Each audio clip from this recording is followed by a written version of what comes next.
Hey everybody, how's it going? So yesterday I posted a video talking about how to or what's in my first aid kit and what are some things you can put together for under $100. One thing that I didn't take into consideration or that I didn't mention was things you should be considering prior to even putting that together. Um, so the first thing you want to talk about or you want to think about is how much training do I have? That will dictate everything. It'll dictate the equipment you buy, how you stock it, and how you use it. If you have no prior training in first aid, emergency medical services, or anything like that, or even like basic buddy rescue from the military, or if you have no training in the medical field at all, then the first thing you might want to do is actually get into a class. The American Heart Association has first aid classes. They're only 1 day classes or like half a day classes. They also have BLS or basic life support classes from the American Heart Association, and tons of classes that are out there. If you're interested in those kind of things, let me know. I'll point you to a class in your location that's near to you. And if you're near to me, I can even offer to have you come out and do some training with you. Um, so the first thing you want to get is training.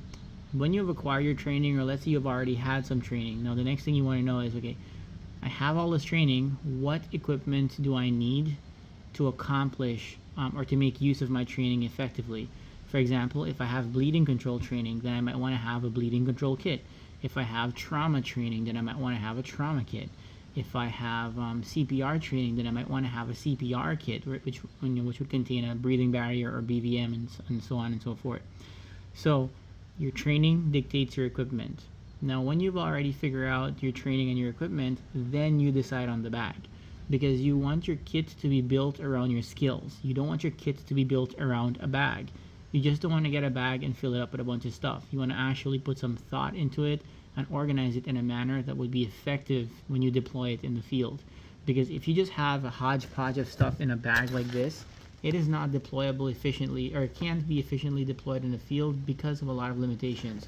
Having something that is more compartmentalized, like a rolled kit with individual pockets, this is easier to deploy in the field, and it leads to a more successful situation. That's my opinion of it. Even if you look at bags now that they're actually making them into a compartmentalized system or a modular system where you pull out different pouches. But then again, you have a backpack, then you have a pouch.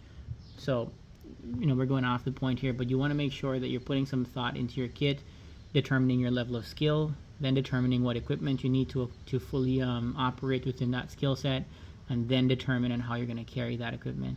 You also want to consider the types of emergencies you may encounter on a day-to-day basis.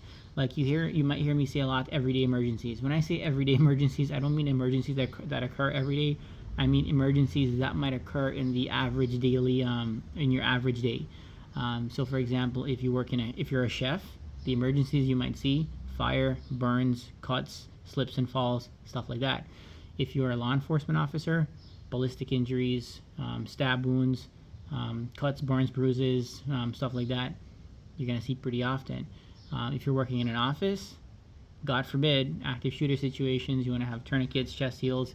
You want to prepare for those things that you've seen occurred, you've heard of that might have occurred in your setting, and prepare for them.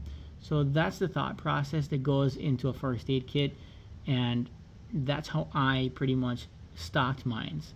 So, for example, this first aid kit here that I put together, it was hastily put together just because I saw that there were so many kits online that are so expensive. $300 for a basic first aid kit, that's nonsense.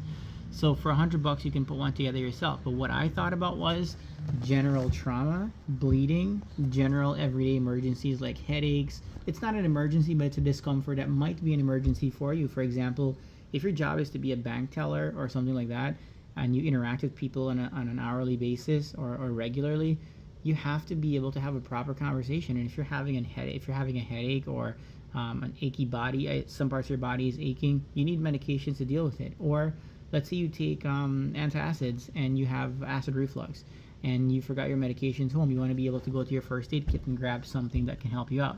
So your first aid kit should be built around your life. First, consider the emergencies that you may encounter. Then look at emergencies that have occurred in the environment in which you work and plan for them. Wow, I'm losing words now. Improvising is pretty good, but you never want to improvise unless it's the last resort. Like, that's the last thing you should be doing, improvising.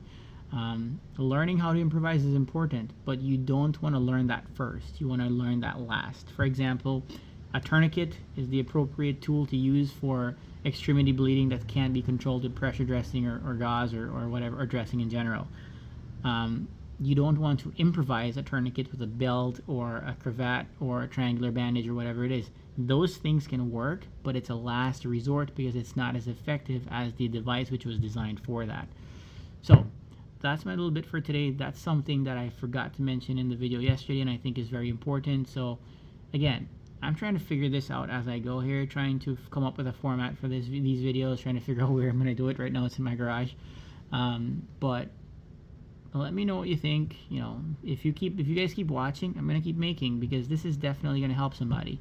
I've been teaching for quite a while now, and I've been getting good feedback from my students in the classroom. That's why I decided to do this on the virtual platform, making it more accessible and free for a lot of people, or for everybody, because it's YouTube. It should be free.